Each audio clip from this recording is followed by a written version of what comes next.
Welcome to today's episode of the Group X podcast. I'm your host, Tony Zonato, and if you haven't yet done so, hit that follow button so you never miss another episode. Today, I'll be talking to Epskamp, trainer and presenter for Les Mills Asia Pacific. We discuss enhancing the experience of participants through training other trainers, scripting versus non-scripting, trying to be someone you're not, and how to present no matter where you are or what you're doing. So grab your favourite beverage, sit back, and enjoy the show.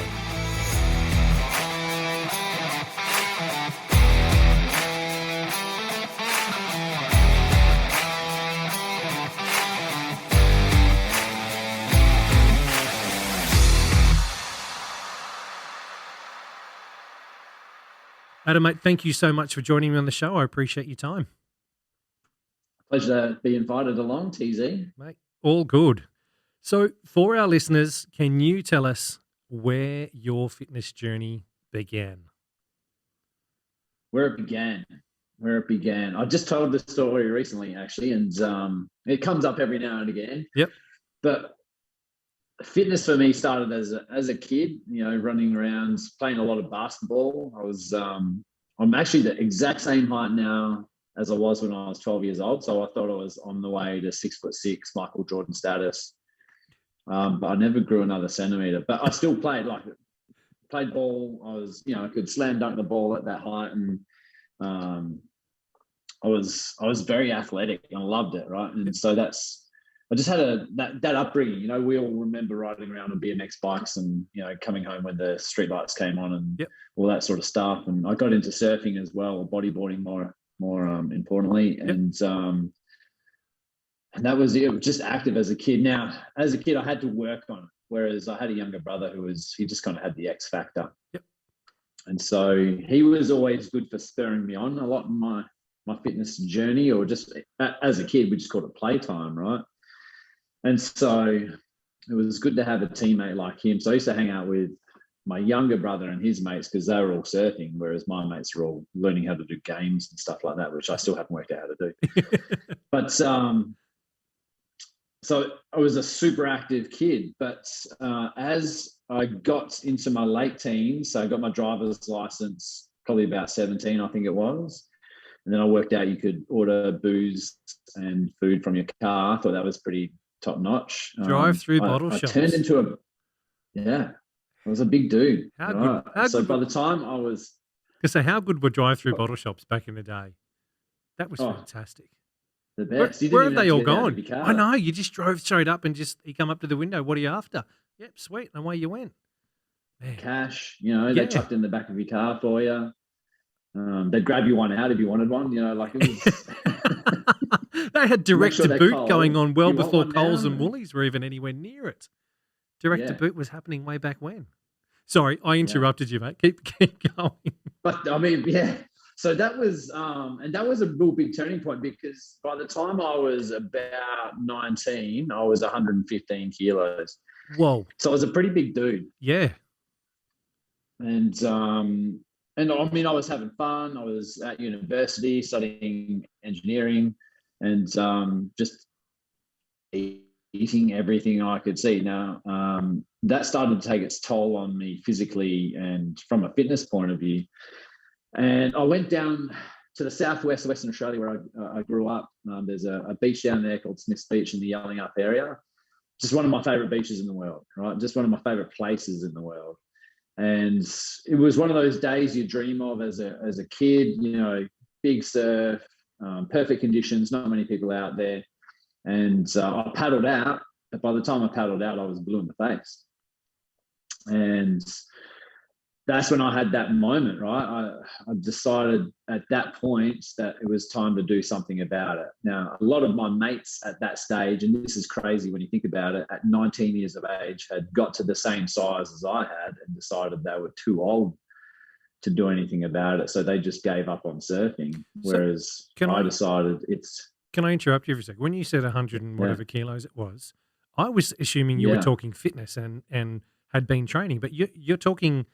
unfit fat. Unfit fat. Yeah. Holy crap. 115 kgs. Okay. Whoa. Yeah. Okay, sorry. I totally misunderstood it. My head just went to the style, mate. Wow. Whoa. Yeah. So that's how it was affecting my health. Was I couldn't do the things I love to do. So I remember sitting out at this break and contemplating life at that point, because I had about 15 minutes before I could catch my breath and decide what to do next. And at that point I was like, it's time to ask for help, which was pretty cool upon reflection to think that I, as a young man, was ready to ask for help. Yeah. And so that's what I did. And I think back now as to how I came to that, because a lot of people, even as adults, don't ask for help. There's this fear around asking for help. Yeah.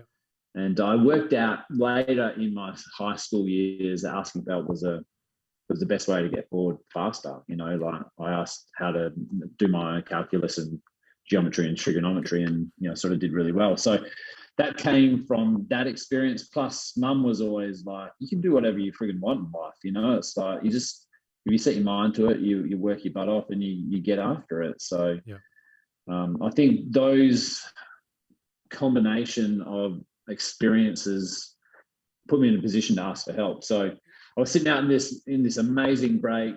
It was Super Tubes is the name of the beach break.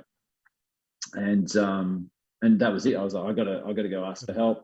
Paddled in, stumbled up the beach, jumped in the car, drove 3.5 hours back then up to a leisure centre called Craigie Leisure Centre. Oh yeah, been there. No, that just one north of Perth. Yep. Yeah, and I walked in. Right, I walked in. I still had sand on my feet. Like literally drove straight there and walked in. Went to the reception, said, "Hey, I need some help. Need to get my fitness back on track."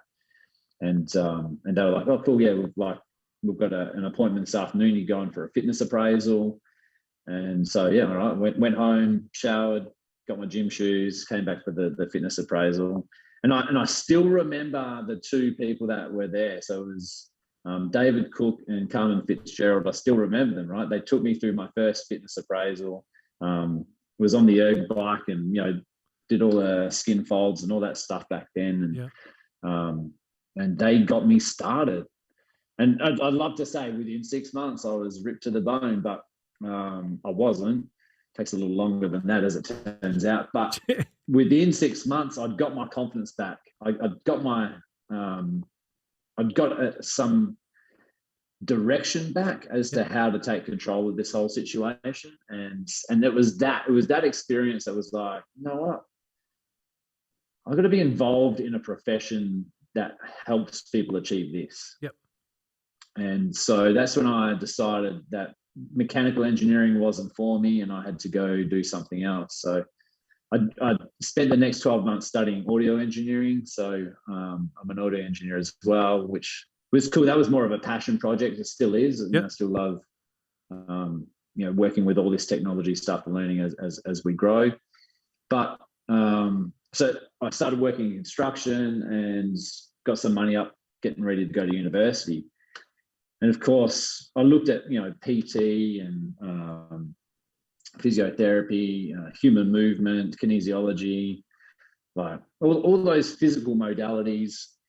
And I was in my chiropractor's office one day, and I was just saying, "Hey, I'm struggling to work what I want to do. Like, I definitely want to get into a profession that helps people achieve a better quality of life, get fit, and get healthy." And he said to me, he said, "Well, you've been an amazing chiropractic patient for the last, what was I at that age? Probably 8 years. So why don't you be a chiropractor?" And I was like, "Well, I'm not smart enough to be a chiropractor." And he was like, "Man, you're smart enough to be an engineer. You're smart enough to be a chiropractor." So that was the final tick in the box for that direction. Wow. So it would have been about 6 months after that conversation. I was sitting in my first lecture with 80, I think it was about 80 other students, and embarked on that part of my journey as a chiropractor. And I was going through uni and I met this guy who was getting paid to exercise, right? I was like, holy heck, like I was going to the gym now. So at that stage, I was probably about 90 kilos, 95 kilos, but leaner and more muscle, and was feeling pretty good about myself. Yep. Yep. They used to call me the biggest back in Inaloo, right? So I had some pretty good lats on me back then. Yep. But this classmate of mine was getting paid to exercise, right? And I thought, well, that's incredible. Like, how's he doing that? So he was teaching these classes called RPM and body pump, and I was like, I've heard of those, right? I've actually walked past those rooms, especially at Craigie Leisure Centre. You'd walk past them, you'd hear the noise and you'd look in, and there's a whole bunch of people moving like robots doing the same thing. And so you'd scoot on past, especially as a young man. That's pretty intimidating. Yes. With my first class, I'll tell you about that in a bit. But I was intrigued by this guy that was getting paid to exercise. So I went and attended a few of these spin classes, or it was RPM, and I just fell in love with it. And at that point, I was like, you know what? I gotta go do this as well. Like, that'd be a good way to pay my way through university, and have fun at the same time. Yeah. And so that's how I got into it. That classmate of mine was Ian Hennessy too, by the way. So cool. This is the Group X podcast. You've completely blown my mind. I had obviously no idea. I mean, I've known you for a while, but didn't know that backstory and on that whole journey of what happened and where you've come from prior to walking into a group fitness room. That's huge, man. Thank you for sharing that, because that's that can be, I'd say, some people would be not embarrassed, but some people would find it a little bit hard to talk about. But I'm grateful that you've shared that with us in giving us an understanding on really where it all started and what made you click to go, you know what, I want to do something about this. Because let's be realistic, if you hadn't, where do you think you'd be now? I would be one of the people that I look after now. You know what I mean? Yeah. The fly in, fly out engineer that has spent a lot of time away from his family and didn't have health or fitness as a priority, you know, and that takes its toll on a body. It takes its toll on families. So I don't doubt that that's where I'd be. And I've got an appreciation for the noble great, right? Even as a fitness professional, I love wine, and I couldn't imagine where that would go now. Like if I was not as educated as I am now and passionate about creating, some remarkable experiences in the fitness space. That's definitely where I would have headed. Love it. I would have been well remunerated, but I don't know if my quality of life would have been great.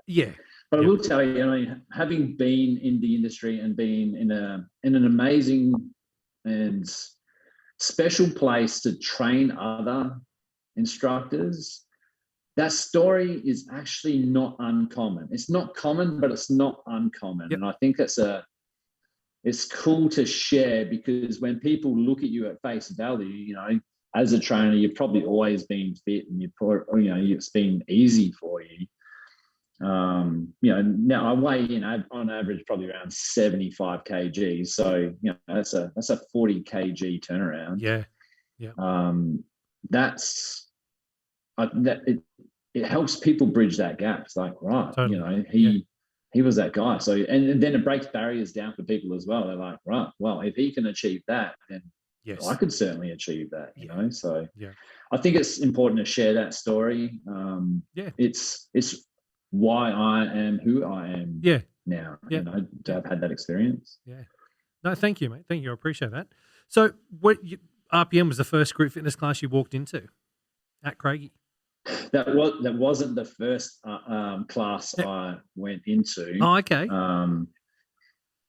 So the first class I went into was another program called Body Jam. No way. That was the first class I went into. Now, as I was getting fitter and trimmer and more confident, I noticed the other half of the species, the female species, and yep. I'm liking where this is going already. Continue.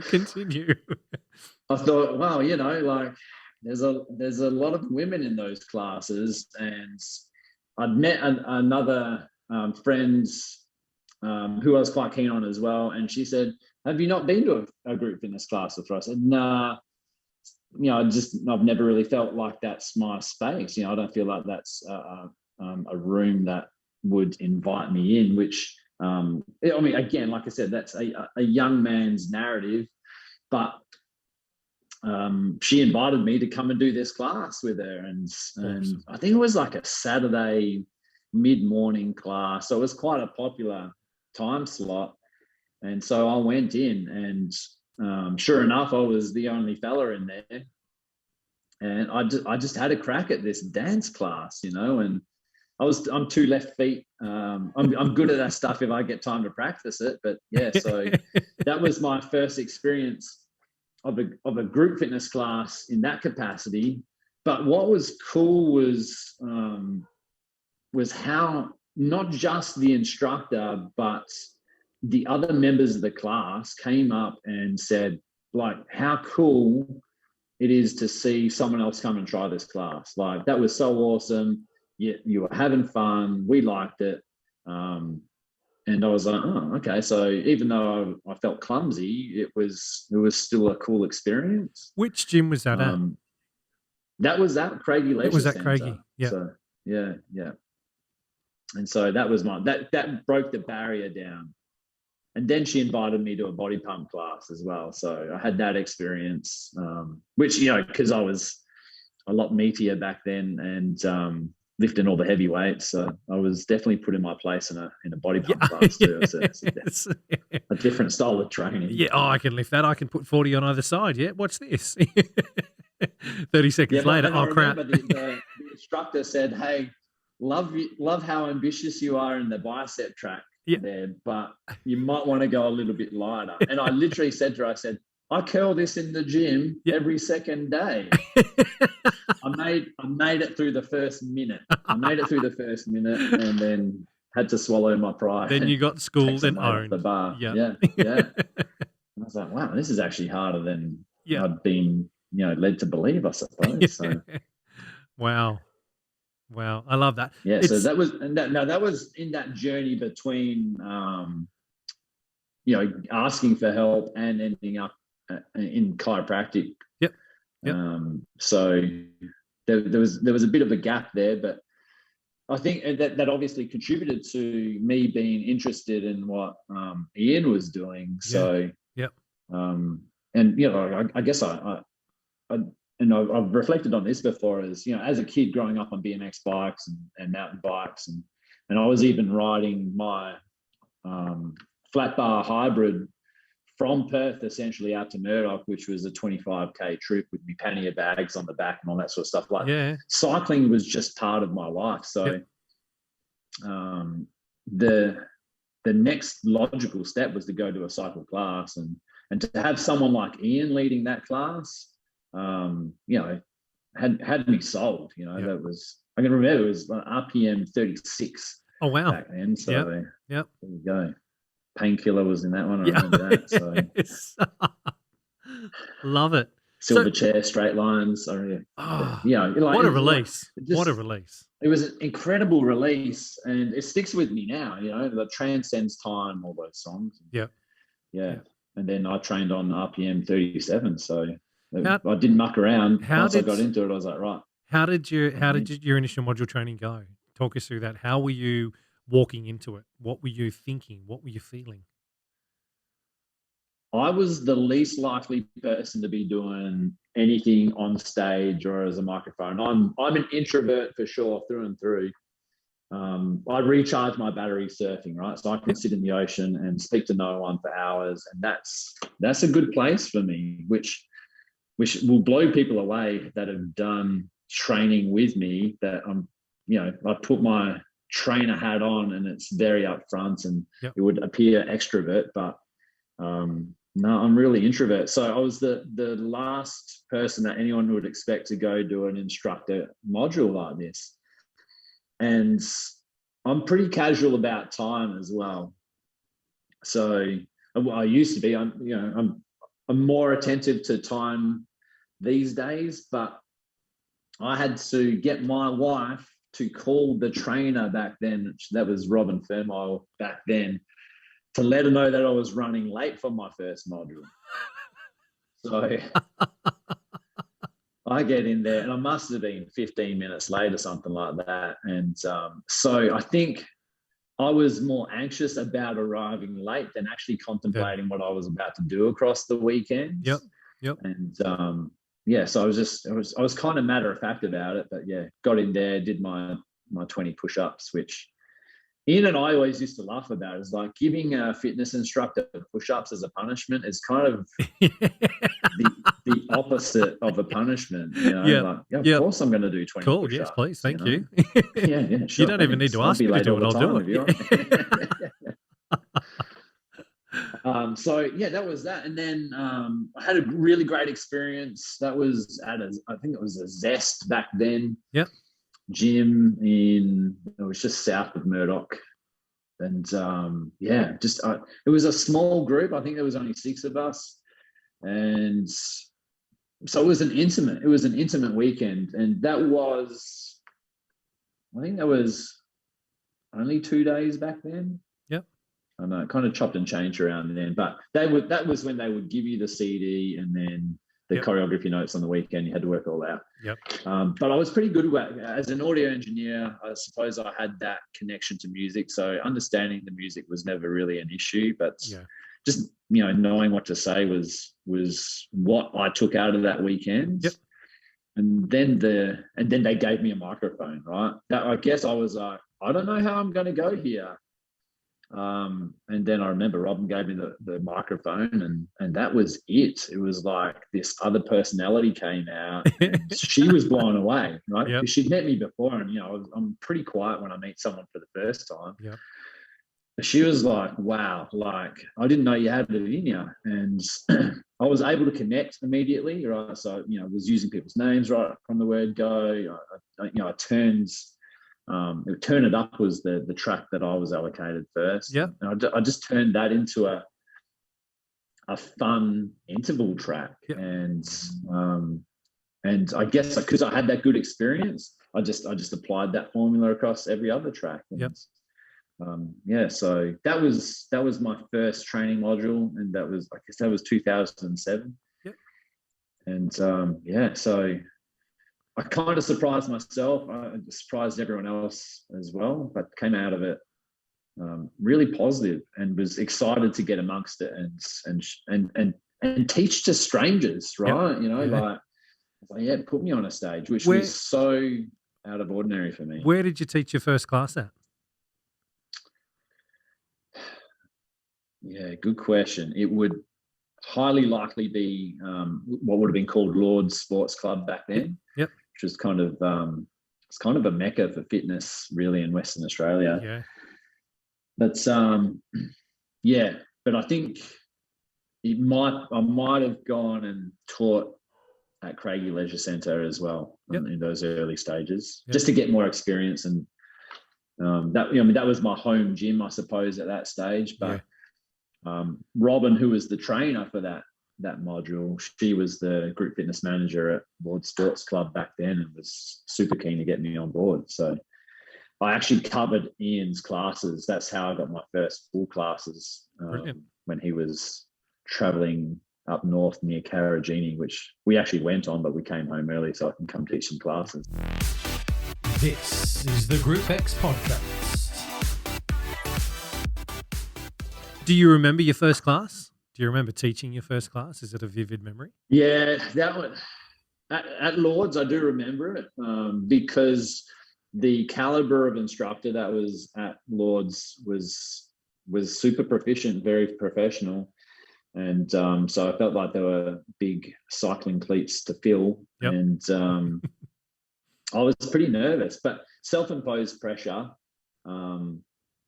It was tough, and I'd just gone straight into mixing. Right, so not even the release I was trained on. I was just like, Ian, can we come up with a mix? And he was like, yeah, here's all the favorites at the club there, so here you go, learn those ones. And that's how we did it. Good man. Good man. Well, and I guess the thing, and I learned at that stage, is like people came up and they gave you good feedback and all that sort of stuff. So was a really nurturing environment, Yep.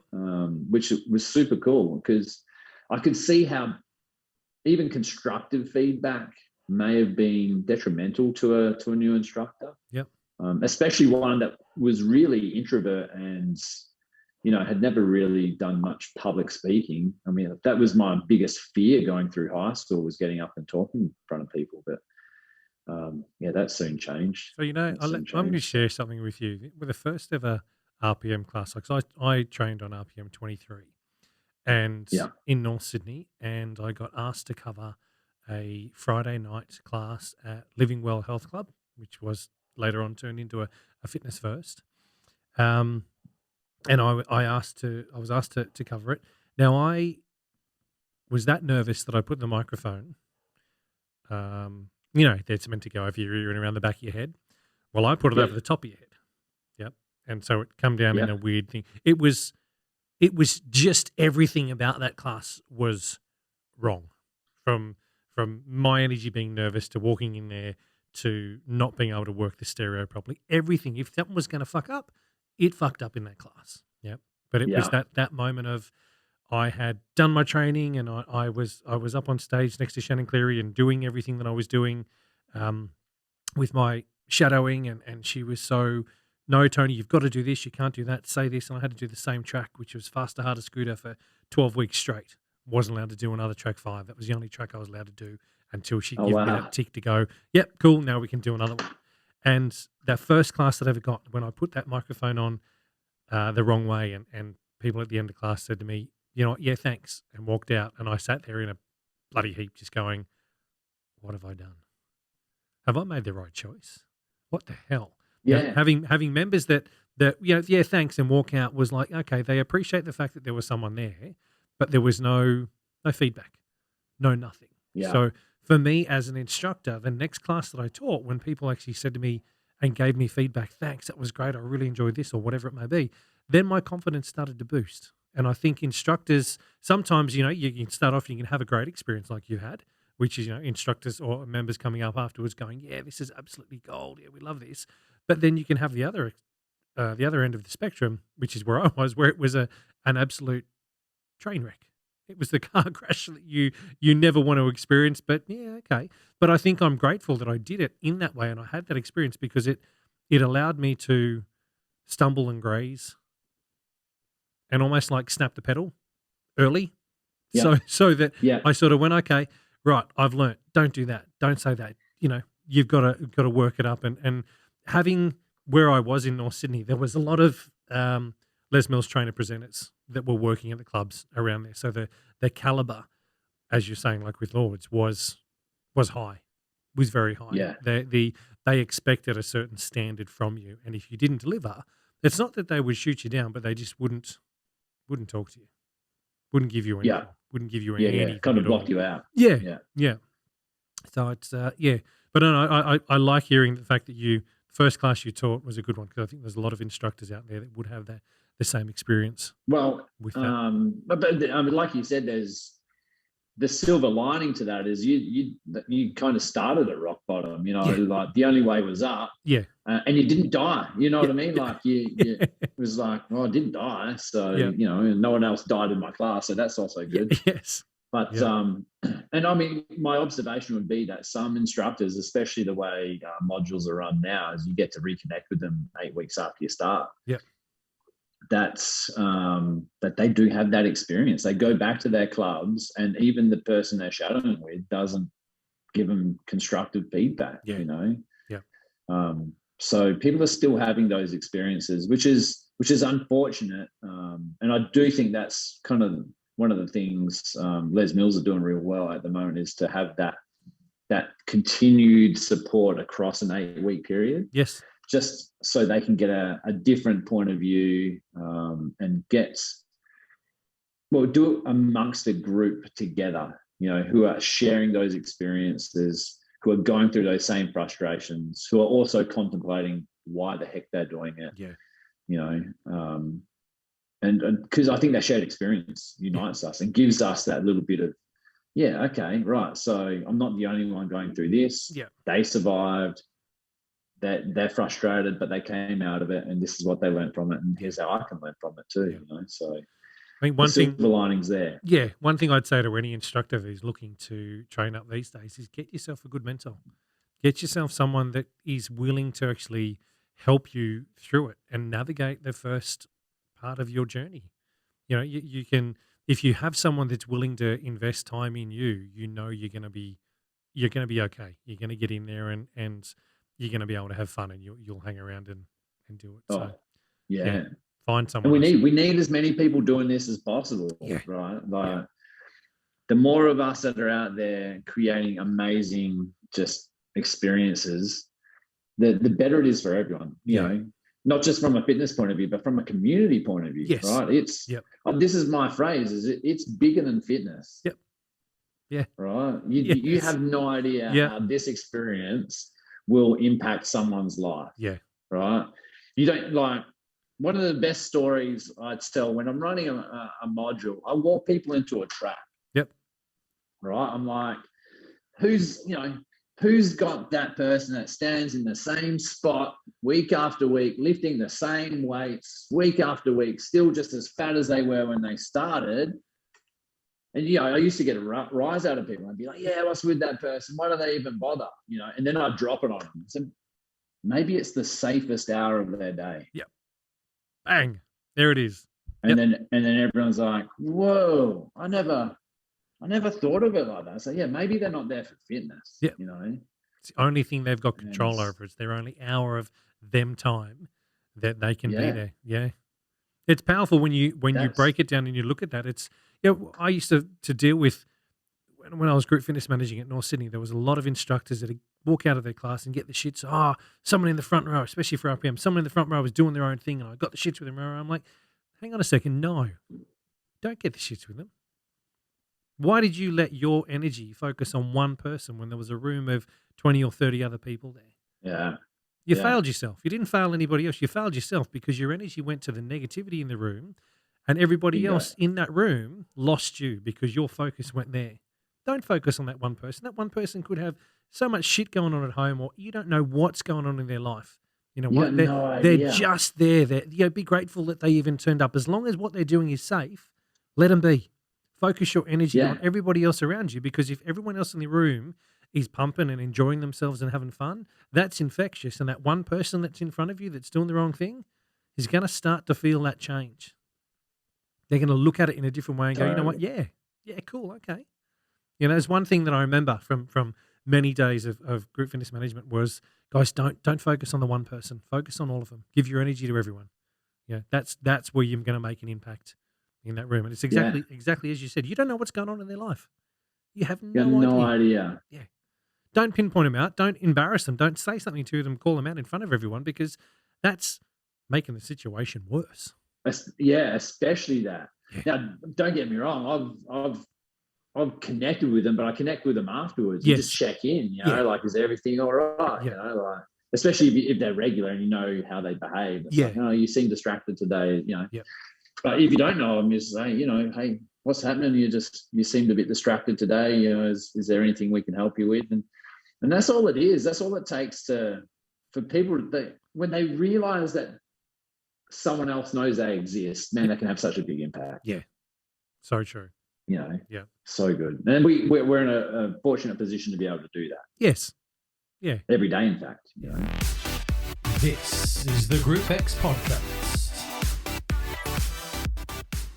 Mate, how did the opportunity arise for you to become a trainer and presenter?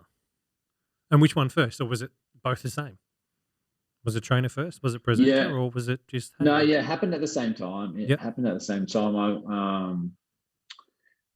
The opportunity came up when fellow trainer and presenter was asked to go do some work in New Zealand. So Kylie Gates, who was in Western Australia at the time, she was multiple programs, and I'll get this wrong, but I'm sure it definitely Body Pump, because that's where the opportunity came up. Body Balance, I suspect Attack, and CX work she was involved with in Western Australia. Yep. Obviously trainer and presenter over there, but Les Mills gave her the call up and said, hey, you know, you want to come and coach us instead? So she took that opportunity and flew over there. And another colleague, Tanya Sivan, she was a presenter as well. And she knew that I was interested in it, right? I was interested in the trainer role because I just feel I had so much to offer from an educational point of view. Just with my background in, you know, like as a chiropractor and just understanding all the nuances that connect everything together, right? And I think that's my gift, right? That's my gift, is to understand how everything works together. And I can break down those complex ideas and make them digestible for pretty much everyone I meet. So that's my superpower. Yep. So I said to her, we did what was called an AIM 1 back then. I did it for Pump, and I guess I'd worked my ass off, and I've always interpreted it my own way. Like I took understanding how the model works, and I found its edges, you know, and I pushed it to the limit, you know, and I'll admit I would have stepped over the boundaries a few times, but that's what happens when you push the limit. And to really test the system and find different ways to do the same thing within the confines of the structure. And so I came to my AIM 1. We got the opportunity to present a couple of times across the weekend. And it was obvious I was doing things different. It was still within the constructs, but it was obviously different. And everyone went around the room. And I was that arsey guy, right? I was that guy that all trainers kind of roll their eyes at. But, you know, Tanya said to me, she said, you know, what are your goals as far as this weekend? And I said, I think I want your job, right? And everyone was just like, whoa, like, that's pretty brave. But I was just like, I think I love what you do. You know, like, I think I love the fact that we can enhance the experience of others through training others. You know what I mean? The more people we train, the further our reach goes. And I was like, I think that's the best way I can have an impact in this industry. So that's how that started. So when Kylie was asked to move to New Zealand, Tanya thought of me. Yep. Right. She's like, hey, there's an opportunity come up. I think you should submit your videos and go for the auditions. And so that's how I got into it. And I think that was around 2011 or 12, perhaps, maybe even a bit later. Okay. Because I think I was officially onboarded onto the team around 2013, 2014, but those dates are a bit blurry. Yep. So that's how, as in Australia, that's how that sort of came about for sure. So then I went through the audition process. Yep. And was the audition process Michelle in WA? Yeah, it was. So they actually came over. There was auditions for Pump. I'm guessing there was probably auditions for the other programs that Kylie had stepped out of as well. And I approached it. And this is the thing. And so when I do meet others who are auditioning for programs, like if you're listening out there, listen now. Was I went and I did it the way I thought they wanted to see it. Yep. Right. I even scripted. Right. I'm not the scripting type. I was always more of a planner. Right. Like I knew what I was going to do. Yep. But sticking to a script was, for me, too stressful. Yep. I'm a better being present, responding to what's happening in the room. Yes. Just have a plan, right? Yeah. You know, you have your one-liners if you've got them, because, you know, I've definitely planned those every now and again. But I fully scripted everything for this back and hamstring track I presented, and it was so not me. And it was probably perfect, well scripted. Les Mills coaching layers 1, 2, 3, like done. Like it was, I scripted the shit out of it. Yeah. Like it was a great script, but it wasn't me. It wasn't me at all. So that first audition, I actually was, you know, kindly rejected. So that's how that experience went, right? How did you feel when you were told no? What went through your mind? That they've made a fucking mistake. That's what I thought. I've still got the email. I sent it back to Michelle Dean, who can probably check this out, and she'll remember it too. And I just emailed her back. I said, I reckon you've made a mistake. And But you're I brilliant. reflect I on love that now. Man, how are the kahunas on that, dude? No, like that's not something I'd do now, you know. Yeah. But she replied. She said, "Look, I have to say, I'm smiling from ear to ear." That's her email response back to me. Yeah. And I said, "Hey, look, I know there's an AIM 2 coming up, and Karen Russell is coming back over to run that one. I'm going to have another crack at it there." Yeah. And so that's what happened. So that was that must brilliant. have been 2013, 2014. Yeah. And so they hadn't, even from those auditions, they hadn't replaced Kylie at that point. Yeah. Now there's some bloody big shoes to fill. I can understand. Well, that's right. Yeah. And even the team that was there at the time, it was a strong team to sort of go toe to toe with. Yeah. You know? So there was some amazing presenters. Yeah. Jazz was there. Who else was there at WA? Scotty Hook. So Scotty's my brother. Yep. Who else was over there at that time? Oh yeah, Tanya Sivan for sure. Yeah, so I mean, they were amazing. I still hold them in the highest regards, you know, and we were eventually able to step up on stage with them, which was super cool. So we went. So went about business as per usual, and I was actually emailing back and forth Michelle Dean just occasionally, just to get a feel for what was coming up, and we were dropped in. I think it was Pump 93. It was the one for those out there who are very pump involved. It was when they filmed, I think, at the Aqueduct in Auckland, and the Aussie team was involved. Mate Thraxton was up there. Kaz presented. So I thought it was a pretty cool one to do AIM 2 on, but I'd kind of only got it 5 days before AIM 2. So I hadn't even really had a chance to present it. Oh, wow. So I actually hijacked another instructor's class just to have a crack at presenting a couple of the tracks. Yeah. And turns out she was on the team as well. So I was just like, I kind of, just these things kind of lined up. That was Hayley Gaspar. Oh yeah. So I hijacked her pump class Friday, the day before, to have a crack at presenting a couple of tracks, and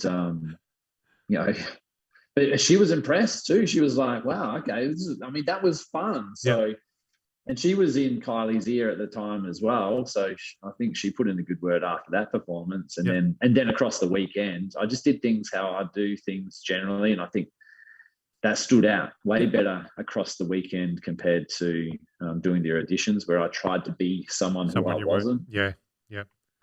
And plus, because I'd only presented the track once before, I had 4 chances across the weekend, so it progressively got better and better. So there was that good opportunity to show growth across the weekend as well. Plus, I was kind of like the cheerleader for everyone. Like I was getting everyone in for group hugs and all that sort of stuff, which is crazy for someone who's an introvert. But when I put that microphone on, that's just what happens. A different person comes out. It was a different person. So I think even from that point of view, just interacting with the whole group in that way across that weekend, it definitely caught Karen Russell's attention. So she asked me to send through a couple of audition DVDs back then when we had that technology to print a DVD. Yep.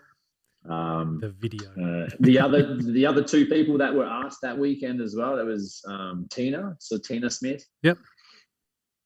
So that was the weekend, and we actually trained pump together. And I still have to apologize to Tina if she ever listens to this, that we trained on the same pump release together. And she was like, "How crazy cool is it that we're both on the team? We both trained pump together." And I was like, "We didn't train together. Surely I'd remember that."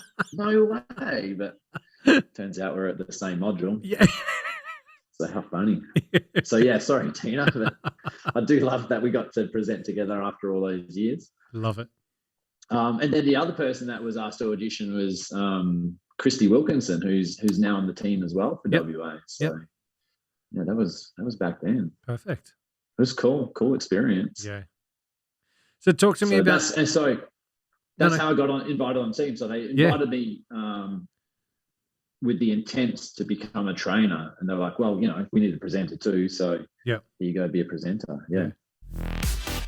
This is the Group X podcast. Talk us through your first training module you did by yourself. How did it go? Was it good? Was it a car crash? Were you nervous as hell? No, the car crash was the one that Karen Russell came and assessed me on, right? So Scott Hook took me under his wing. He's a dude, right? I still love that guy. Is he still around? Is he still teaching? He stepped away, has he? No, he stepped away from Les Mills, and he's running an amazing facility down in Vass in Busselton, Western Australia. A CrossFit center. Just great dude. He's got his stuff together. He'd be worth having a chat to at some stage. And we called ourselves the bad boys, right? So he was obviously Mike Lowry, he was the good looking dude. And he was leading from the front. And I was Marcus Burnett, the awkward guy that brings a little comic relief, Yeah. Perfect. So between the two of us, so that's who he trained me to be a trainer. And he just had such a casual way about him. Now, I'll be honest, he's a bogan from Geraldton in Western Australia, and I'm a bogan from Duncraig in Western Australia. So we hit it off, and we just had that.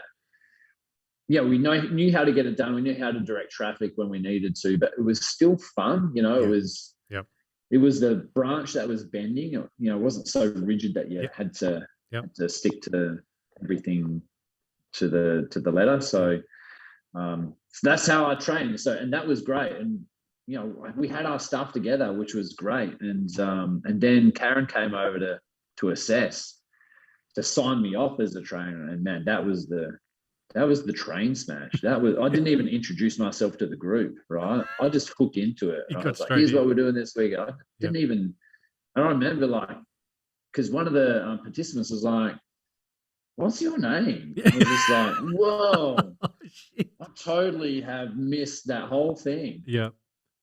So that shook me from the start.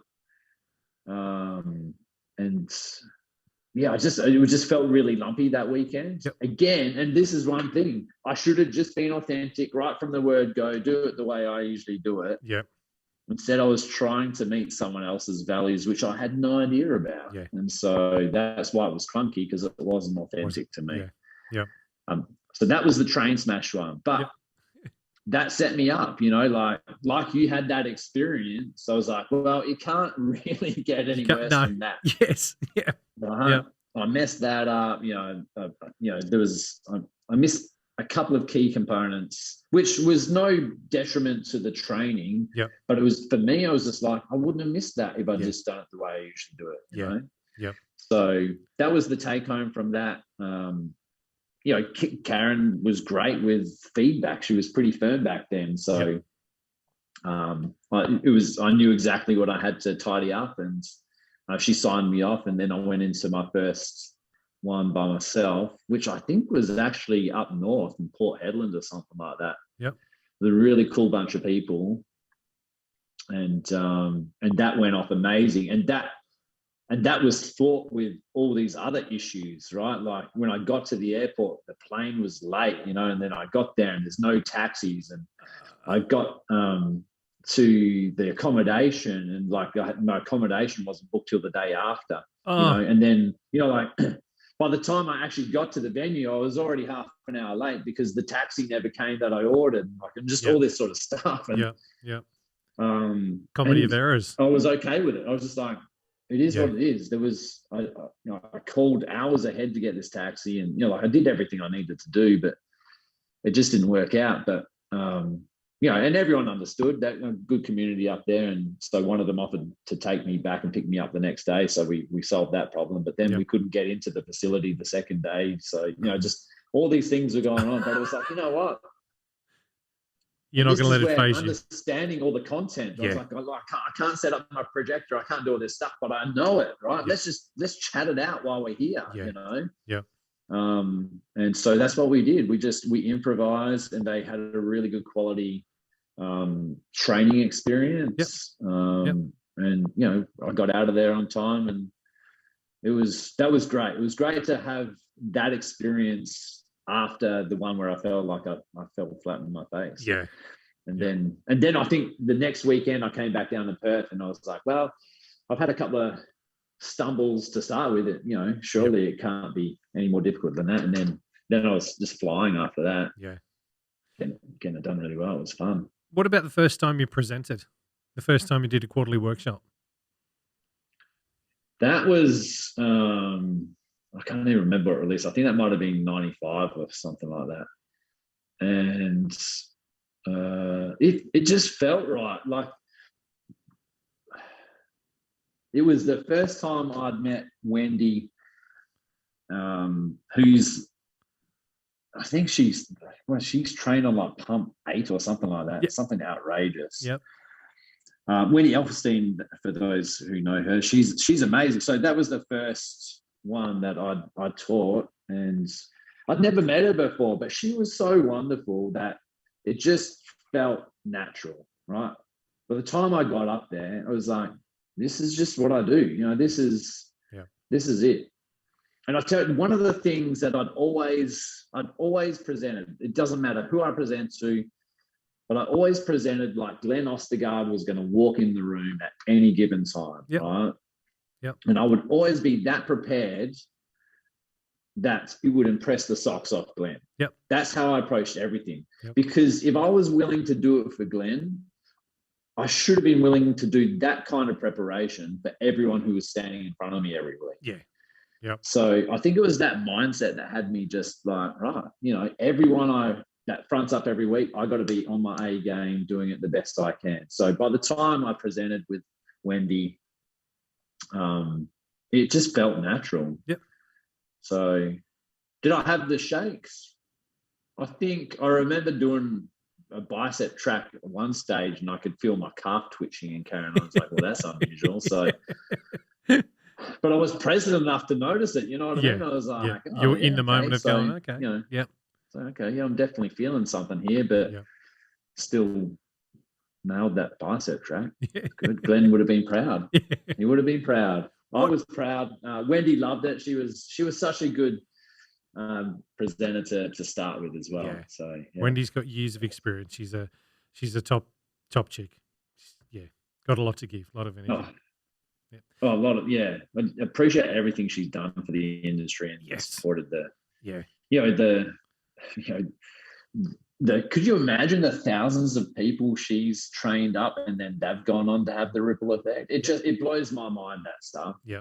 She probably never considers that either. Yeah. You know, she's quite humble, and the lives she would have touched, amazing. I chatted to her a couple of episodes ago, and she's got an amazing story to tell. So if people haven't listened to that one, go back and chuck yourself in and have a listen to that one as well. So, hey, what do you prefer, training or presenting, or both?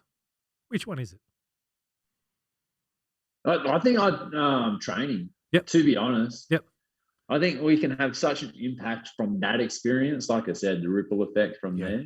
Yep. Do I have fun presenting? You bet, right? Yep. Like I love that. I love that opportunity to get up there, and my challenge every single quarter is to do it differently. Yep. You know, do it in a way that's unique, that most people wouldn't consider it, right? And I think I do a pretty good job of that. I just interpret things differently. I think, you know, but I think training is where we can have the biggest impacts on the future of the profession.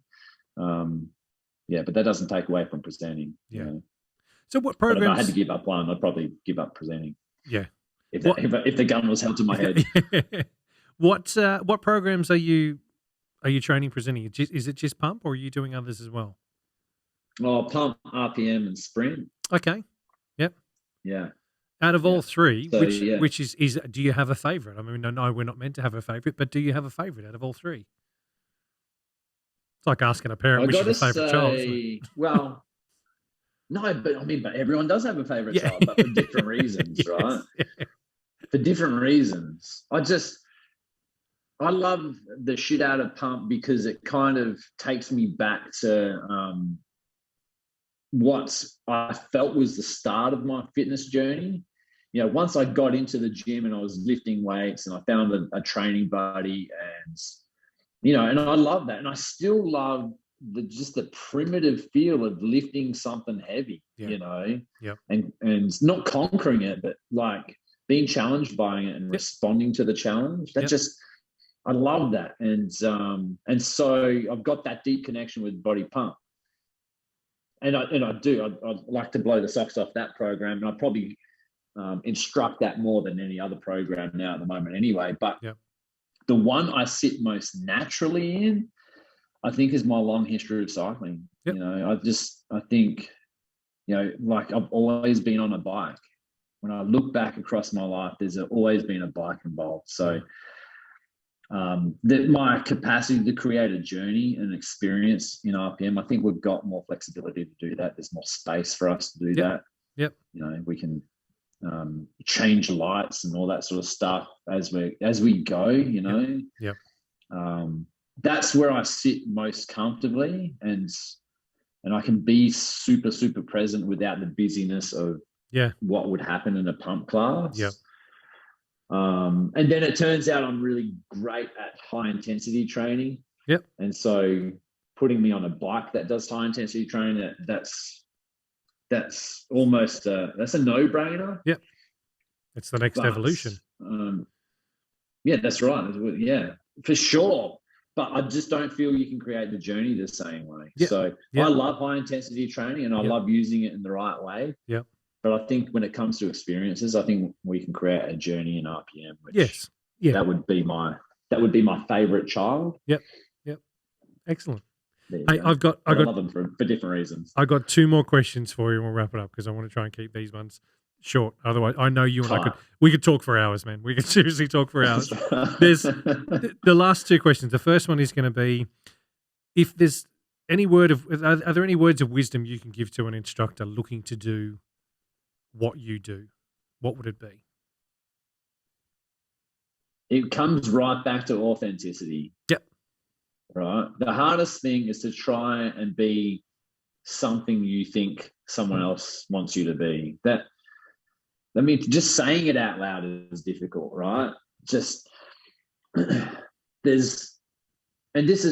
in a fortunate position to be involved in the advanced training modules that are going on now, which I highly recommend. Get amongst that, because we work on taking the shackles off. Yep. Right. That's what I call it. Right.